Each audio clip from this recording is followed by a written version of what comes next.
Dow is slipping and the Nasdaq is climbing in the very same morning. Dow futures are down 0.2%. Nasdaq 100 futures are up 0.5%.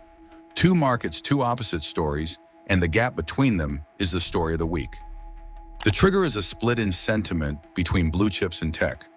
Traders are bidding up the Nasdaq 100 while selling the Dow, and money is rotating between the two sides of the market before the opening bell even rings. But before anyone calls this weakness, get the scoreboard straight.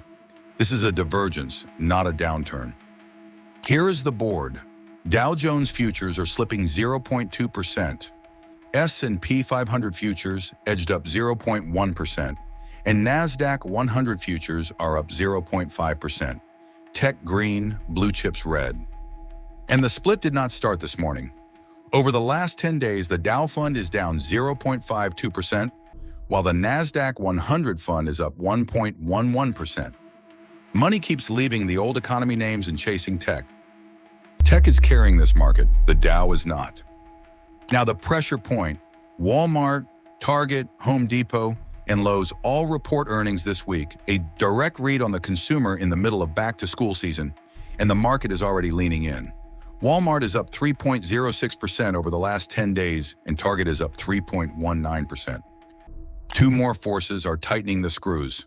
The 10-year and 30-year Treasury yields both rose 5 basis points as of Friday's close.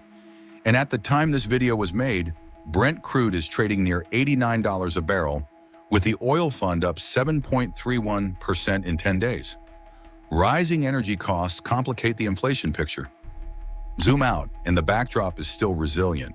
The S&P 500 just posted its third straight weekly gain. This is a market caught between resilient tech strength and tightening financial conditions. Which leaves one question hanging over the entire week. Can the American consumer keep this market afloat? The rate picture just shifted too.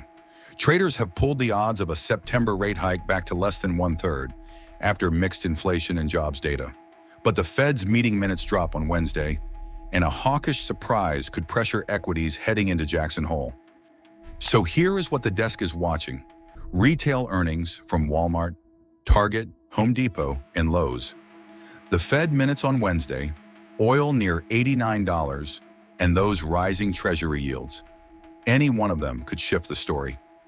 And one number to remember, $89 is the line on Brent crude. Hold below it, and the inflation pressure stays manageable. Break above it, and the rate story could get complicated fast. And if you want to trade weeks like this with a real plan, click the link in the description, scan the QR code on your screen, or go to startwithtA.com to learn more. That is startwithtA.com from the Traders Agency team. That is the briefing. Subscribe for daily market analysis from Traders Agency. This is education, not financial advice. Trade smart.